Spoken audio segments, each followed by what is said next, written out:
Freedom24 or eToro. Which one should you pick in 2026? Both platforms let you invest in stocks and other assets, but they target very different investors. Choosing the wrong one could mean paying for features you don't need or missing out on tools that fit your strategy. First, let's talk about Freedom24. It focuses on traditional investing, giving users access to stocks, ETFs, bonds, and major global exchanges. It's designed for investors who want direct market access and a more conventional brokerage experience. Now let's look at eToro. It's known for making investing simple and social.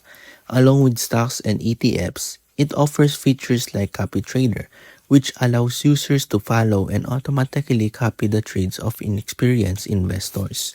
The biggest difference is investing style.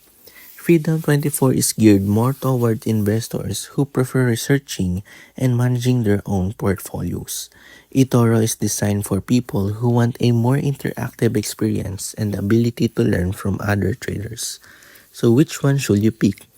If you want a traditional investing platform with a broad market access, Freedom24 is a strong choice. If you want beginner-friendly investing and social trading features, eToro is the better option. For most new investors, eToro feels easier to get started with, while Freedom24 may appeal more to self-directed investors. Freedom24 versus eToro.